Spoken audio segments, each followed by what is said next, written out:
Thank you.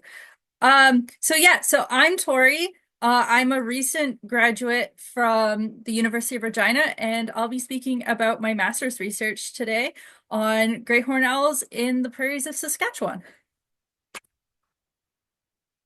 And of course, it's going to freeze immediately. One There second always here. has to be something. Yeah, first slide. Okay, awesome. It works.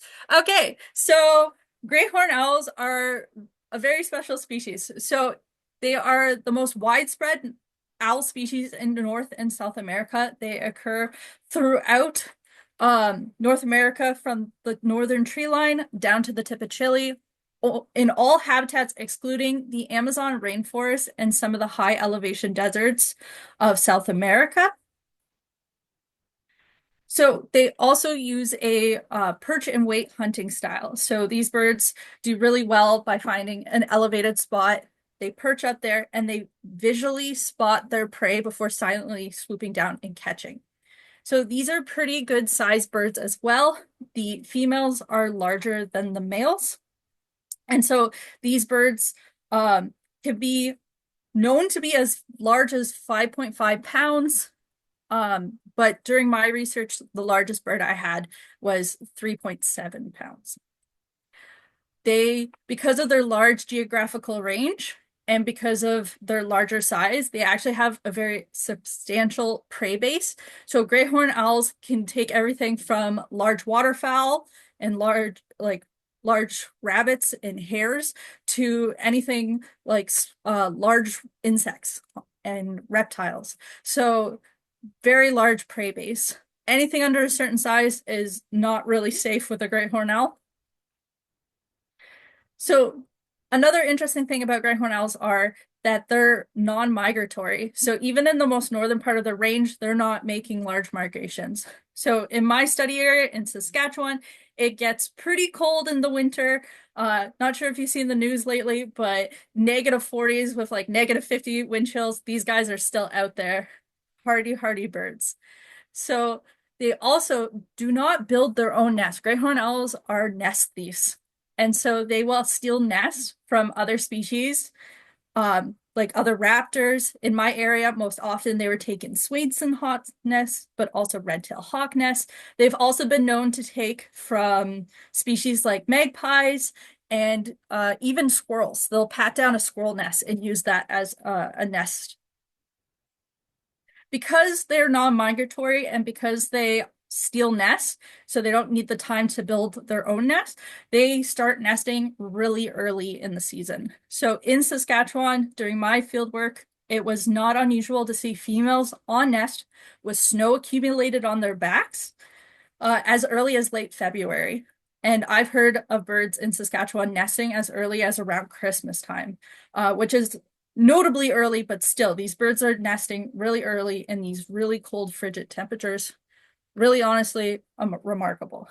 So my main focus area was in the Canadian prairies, most specifically the mixed grass prairies, which is the sandy kind of region that spans across southern Saskatchewan into Alberta. But I also looked at some nesting stuff in the green area, which is the moist mixed prairies. Okay, so in this region, in Saskatchewan, great horned owls are a native species, but they would have been really restricted in where they were in the southern part of the province in the natural open grasslands. So they would have been in really low numbers and density, stuck along the major riverways, along riparian habitat and natural tree groves, anywhere where trees would naturally occur, but they wouldn't have been in the open expanse of prairie itself. Again, because they are these perch and white raptors that need that elevated perches in order to hunt and nest. So since European settlement, there's been a lot of changes to the prairies. And so some modern changes that have occurred that have allowed great horned owls to move into what was historically open prairie is fire suppression. So native prairie used to be maintained by frequent fires, natural fires. And without that on the landscape, a lot of native woody vegetation like willows and stuff is allowed to grow unchecked. So there's a lot more woody vegetation in the prairies than there ever would have historically been. There's also the deliberate planting of trees and shrubs. So in Saskatchewan, it is really common practice to plant what is called shelter belts. So these are deliberately planted trees and shrubs in giant rows, specifically made to block wind, to accumulate snow, so moisture will go in agricultural areas, and to block wind from people's homes. So this used to be a federal um, kind of a federal kind of subsidized thing starting in the 1800s, actually, where the government would pay people or give people free trees. And this actually occurred until the 1970s. So you can imagine there's thousands upon thousands of kilometers of these straight rows of trees throughout the southern part of Saskatchewan and Alberta and parts of Manitoba. So a lot of trees were introduced into the prairies. Another interesting thing about this region of the Canadian prairies is that there's a lot of abandoned urbanized structures. So there was large urban booms in the prairies after European settlement, where people came in, ranchers started coming in, and then all these small communities started popping up as agriculture spread across the prairies. And then there was economic crashes, like after the Big Dust Bowl, as well as several other economic crashes that meant that a lot of these small communities were straight up abandoned in mass. So there's currently over 300 abandoned towns throughout southern Saskatchewan, and many of them are still standing, and many of them are used by great horned owls as nesting sites. So why should we care that there are more great horned owls in the prairies? Well, for one reason is that there isn't much prairie left, actually. So here again is kind of historically the regions we'd call the prairies. So that's really focusing on that sandy color and that green color. Those are the prairies. But what the prairies look like now is a lot more like this. So everything in green is not even just, that's not just native prairie, that is pasture land as well and planted pasture. So this is what remains of grassland. As you notice at the top, this is 2015, so this is even out of date. There's less grassland than even this depicts. So you can see there's not a lot of grassland, of big intact native chunks of grassland. So you imagine all these species that used to call the prairies home, all our native grassland species are all kind of concentrated in these little areas. And now they're experiencing not only habitat loss, but added predation pressure from species like great horned owls. So some really noteworthy species and a noteworthy area is this southwest corner of this province. If you had noticed on the slide before, that's where some of those larger intact grassland regions are still remaining in the province. So this area is often referred to as the South of the Divide, and it's considered a really important conservation area for our remnant endangered grassland species. Most notably, the greater sage grouse, which is critically endangered. There's not many of these birds left. There's some small pockets in Saskatchewan, another small pocket in Alberta, but essentially these birds are known almost on a name for name basis. That's how few there are. And great horned owls are known to predate on them while they're at their lekking sites. So that's when they're doing their mating dances early in the spring, but also hens when they have their chicks. Another notable bird that is impacted by great horned owls being abundant in these areas is burrowing owls. So they unfortunately are quite the tasty little snack for great horns. So, oh, I should have gave a little warning, but here's some images from what I took from great horned owl nests during my research. So on the left here, you can see two images. These are the remains of burrowing owls that I was finding.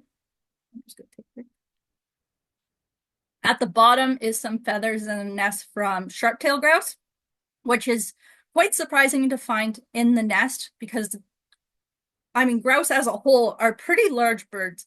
And the fact that the gray horns are actually capable of physically moving the remains of these birds is quite the feat, seen as these birds actually weigh more than an adult gray horned owl. And then on the right, So all these ducks were taken out of one nest at one time. So this would have been the accumulation of the male and the female over probably only 2 nights because it was summer and they hadn't started to smell yet. There was so many ducks piled in one nest. I thought there was only one nestling, and then I started moving ducks, and then I found two other nestling gray horned owls piled on top with ducks. The pairs just stacked the ducks on top of them. So these are highly efficient hunting birds. And then just to show that nothing is safe from them, here's the poor salamander I caught on camera being fed to some nestlings. So this particular female was plucking these endangered tiger salamanders off the road and feeding them to her babies like they were snacks. So here's another look. So all the black dots are confirmed nesting locations that I found or had reported to me during my study. And the green, the lime green, is critical habitat for greater sage grouse. So this is the only places gray sage grouse could occur in the province, essentially. So you can see there's quite a bit of overlap of where active gray horned owl nests are and where they're going to come in contact with this endangered species. On the right is a closer look at the west block and east block of Grasslands National Park, which is considered kind of the main, if not only, real stronghold left for these birds in Canada, really. So the first part of my research was to look at nest selection and where in the landscape these birds are actually likely to, or where they're currently nesting and where they're likely to nest. So in order to do that, I did field research, but I also relied on community science data.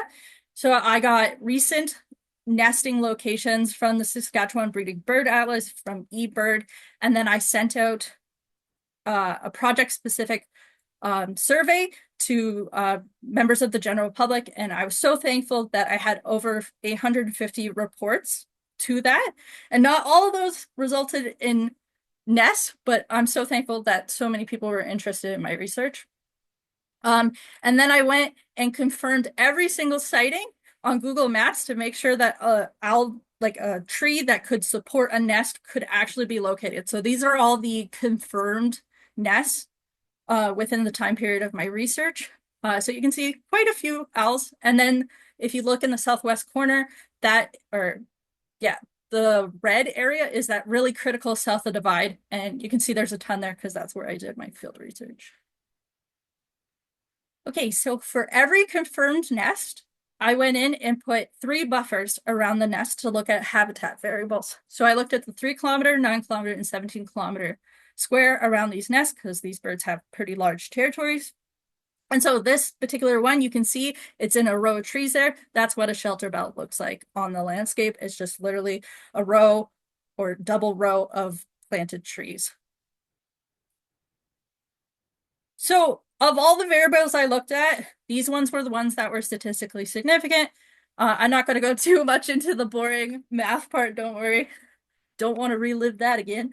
But essentially, it came up with things that the birds like in high, like the more, the better. So things like trees, things they didn't like, things they like in moderation. So things that they like, not surprising, the more trees you put on the prairies, the more happy owls you have.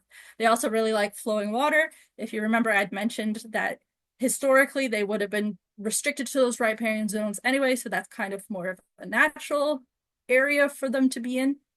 And then they really liked being relatively close for roads, partly because those are nice flat open areas where it's really easy to catch prey, and there's more likely to be human structures like power poles and stuff along roadways that they can use as perches. Things they don't like thick shrub cover. Really hard to see your prey, even harder to catch your prey in thick shrub cover. Wide open grasslands or pastures, no perches there for nests or for food. So they don't like that. The exception, because there's always exception in everything with ecology, this one female found one single tree in like this vast open agricultural land, and she chose that, and she just stood there, and that's where she nests. If you look really closely, you can see her little horn sticking up. And then there's things that they like to a point. So they really like them, and then the more, the worse for potential nesting. So things like buildings, they obviously really like perching on buildings. Abandoned buildings, they love nesting in the buildings themselves. But too many buildings, it suddenly becomes a town and stuff, and the less likely you're going to have an owl. Same with wetlands. Wetlands attract prey, but if it's too much wetlands, then there's probably less perches there. Gray horned owls don't actually like to get wet. They like to go in there to get the ducks, but no. And then length of road, same with the idea with the buildings. Too much, not good. So with that information, I was able to create a heat map of probability of where nests are likely to be. So everything in orange is high probability nesting habitat, and everything in blue is low probability. So you can see there's actually a lot of high probability. And then I overlaid that with the human footprint. So where all the buildings, all the agricultural land and everything.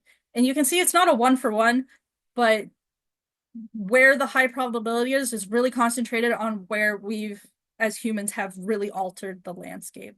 So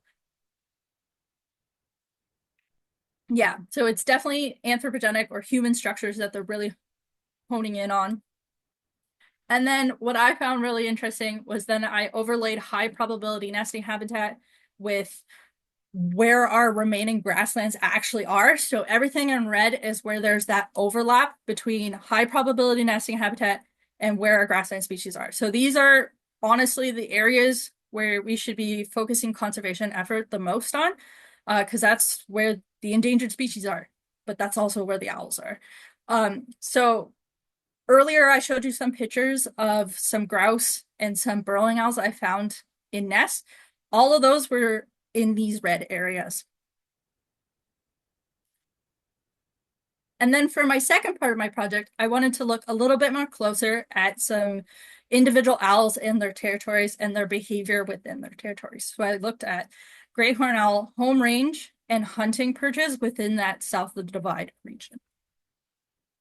So here's just a quick look of that south of the Divide region with some of the small communities in that region. You can see there's quite a few nests spread out, but they're really concentrated around Climax, which is a silly name for a town, but that's where all the agriculture is in the region. And so during the 2 years of my field research, I found 197 pairs of gray horned owls in this region. 157 of those were confirmed to be nesting. And out of that 157, I chose 16 for additional monitoring with transmitters. So that's a lot of owls. So in order to catch them, I actually used modified mist nets. I only had passerine mist nets because as a grad student, you just get hand-me-downs and what you get. And so in order to actually catch really heavy, angry gray horned owls, I added rubber bands to the end so that when they hit it, they decelerated, they just fell in the pocket, and I was able to just quickly grab them. I used a taxidermy gray horned owl to lure them in with territorial calls. And yeah, so that's how I caught them. And I have a video for you guys, so hopefully you can hear it. Quite often in these kind of presentations, people always just show you what works and what went well. I'm going to show you a video where technically I succeed, but I succeed in not the ideal way. So you'll notice my nets are a little bent, a little wobbly, and then the other part that went wrong will be pretty obvious as soon as the video starts playing. So you can see this male owl is just perching on my poles. And you can hear him hooting there. And if you can hear that screeching in the back, that is one of the two nestlings begging for food.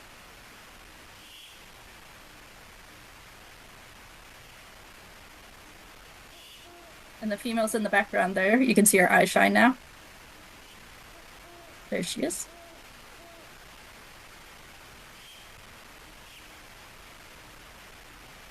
And then he goes for it. And I caught him. And the camera ends right there because I literally threw it across the field as I ran to get him. Okay, and so that male you just saw in that video, He's right there.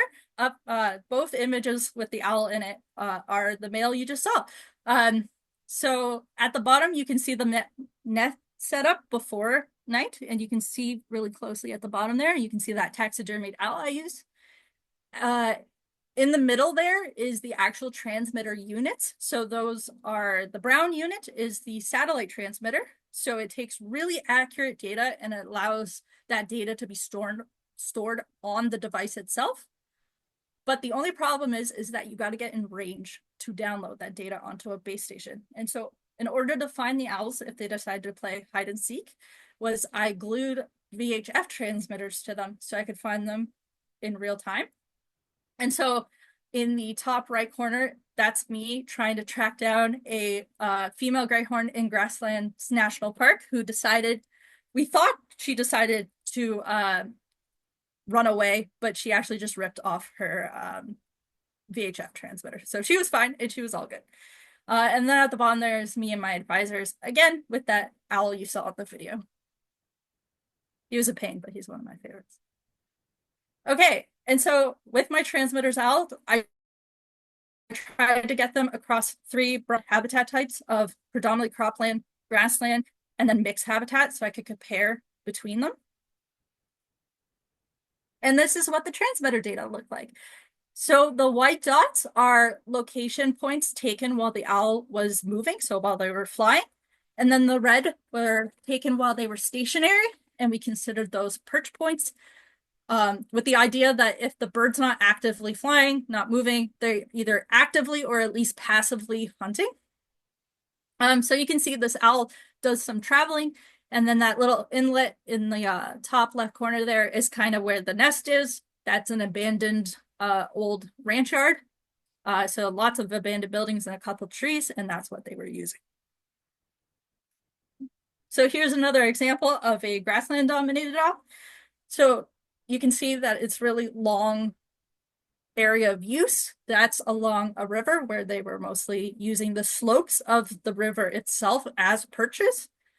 And then you see this really long trek where he goes 9.3 kilometers away from his nest. So he made that journey multiple times. And what he was doing was flying to a dugout, which is just like an irrigation pond for cattle. And again, using the slopes of that dugout as elevated perch, because there's not really outside of where they were nesting, there's no elevation at all. Maybe a couple posts here and there, but it's mostly just flat prairie. So they're using the topography of the waterways to hunt birds attracted to the water. So this bird was bringing back like killdeer back to the nest 9 kilometers. So here's a little bit of a comparison between a cropland dominated and a grassland dominated territory of an owl. So the black squares are low use area, so where the owl only went a couple times. And then the yellow are like moderate, like they visited it fairly frequently, but not all the time. And then red's where they spent majority of their time. So you can see the cropland owl is a lot more concentrated in a smaller area. He's got a few spots he likes to visit, but mostly he stays within the active homestead there, where there's trees and barns and stuff like that, and he just visits some areas. Where the grassland owl has to travel a lot farther, a lot more frequently in order to find sufficient hunting sites, and then they're forced to kind of visit the same sites while also exploring out, trying to find enough food to support themselves in these more open habitats. So when looking at the home ranges of the specific owls, there's a general trend of as the percentage of grassland cover increases in a territory, the larger that territory is going to be. So grassland owls had on average 12.35 kilometers square, where cropland only had like 6.7 kilometers square. So that's quite the difference.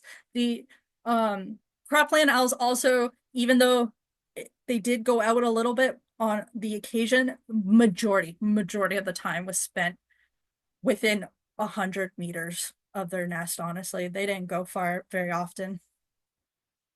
So yeah, you can really see that these poor grassland owls are really working working to live there, and they're really relying on those human structures. So then I wanted to really look at what are they actually honing in on, where are they actually hunting. So then I took each owl's use area and created a grid similar to what I showed before, and randomly selected sites the birds never went to, so no use sites, but was still close to where they could have been. So still in their territories. Places they went only a couple times, a few times throughout the season, and then places they routinely hunted, like nightly hunted from these sites. These were their hunting sites. And so I went out there and actually measured perch characteristics and ground characteristics at each of these sites. And so the grassland owls were making these really long treks. And so when I actually went out and looked at where they were going, in the top case, this is a natural tree grove. This is between two hills where enough moisture can accumulate that some trees can actually grow. This is also in Grasslands National Park. And so the owl was actually flying 3 kilometers every night, there and back, sometimes multiple times a night, to actually use this site for hunting. You can see in the background, there's not much else for them to use for perching sites. So they're really flying to get there. And then at the bottom is this is the difference, honestly, and this also shows the difference between more tame pasture and native pasture. So the top is native grassland, the bottom is sparse native vegetation, but some of it is planted non-native grass, so you can really see the difference here. But these are 2 ranch yards, one's abandoned, one's still active, and the owl was traveling all night, throughout the night, back and forth between these 2 sites. So when I did, again, boring modeling, statistic modeling, for this stuff, it came up with these as the most significant variables for what owls are selecting for when looking for nesting sites. Or sorry, perching sites. So how tall the perch is, the distance to the perch to the nest, how tall and dense the surrounding vegetation to that perch was, how much bare ground was in that area as well, and how that bare ground was arranged within that vegetation. So gray horned owls were using moderately tall perches, so they were selecting 5 to 10 meters. That's slightly skewed tall, just because of the way I couldn't measure their specific perches in a tree. I had to measure to the top of a tree. So probably closer to 5 to 7 to 8 meters is what they really like. Buildings, trees, they do use fence posts, but those are typically too short.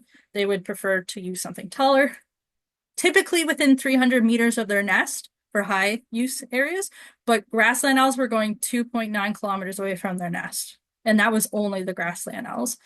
They prefer more mixed bare ground adjacent to taller, denser vegetation. So an ideal perch site for a gray horned owl would be like a short tree adjacent to like a mowed path where there was like long, tall vegetation, or like along the roadways is really what they're looking for. That nice tall vegetation where rodents are going to be hidden, where small birds are going to be hidden, right next to an open spot that when that prey runs across, they can see it, they can swoop down silently and grab them, is ideally what they're looking for. So the third part of my project then was to give recommendations for land managers in Grasslands National Park, the large remaining tracts of federal pastures in the area, for how to keep the owls out of those areas so that grouse and other species cannot be gobbled up all the time. So again, really just honing in on that grassland. Great horned owls are great. We love them. They can live in the cropland all they want, but we just need them out of those lekking sites. So generally, the recommendations were remove abandoned infrastructure. There's still tons of it in the prairies. Everywhere you look, you'll find whole towns just out there. If you can't remove them, then block entrances and put perch deterrents on them. Also removing undesirable trees. So there's still lots of abandoned shelter belts out on the prairies as well. So removing those, but keeping those low dense native shrubs, that's good for prey. And then really focusing in within the first 400 meters to 1 kilometer square around these key conservation areas. So burrowing owl colonies or lekking sites, if possible, removing all perches from those areas and then thinning perches out where you can up to 1 to 2 kilometers away should deter owls from being able to access these really sensitive grassland regions. The benefits obviously are you're discouraging these owls from hunting and nesting in these sensitive habitats, but also it benefits not just your target conservation species, but there's been plenty of research to suggest that perches deter many grassland species from even nesting in areas near perches. Like even if they perceive an area as a threat from an avian predator, a lot of the grassland small birds like all your sparrows and your longspurs will not nest there, or very few will nest there. So even just by removing that, you're helping so many other species. Again, it's a non-lethal way of discouraging the owls. You're not hurting the owls. You're not just actively hurting them or destroying active nests. You're just discouraging them from moving on. Great horned owls are fully capable of dispersing up to 300 kilometers. So you're not hurting them in any way. They can easily do that. And they're completely fine in cropland. The adjacent cropland, in fact, quite beneficial in those regions. And species that might be of concern, like Frugianus hawks, which are recently just got bumped up from endangered, I believe. I believe they're bumped up to threatened now, which is good. They evolved on the prairie. They don't need as many perches as great horned owls. They're more than happy to have one scraggly little tree in their territory and they're good to go. So it should not impact the recovery of that species either. It should only just discourage great horns and even red tails, who are also increasing in population in this region, though they haven't proved to be as aggressive as great horned owls. So lekking sites are safe from them for now. But yes, so that was my research. One thing I forgot to add a slide of was that Parks Canada has actually already taken my research and actually went in and removed some structures that an owl that I monitored my first year had used. And because I came back the next year, I actually found that male quite a few kilometers away in a ranch yard, and he had moved straight out of the park. So he was still kind of adjacent to grassland habitat, but he moved out of the park, out of critical grass habitat. So it works. They actually moved on and still lived productive lives. So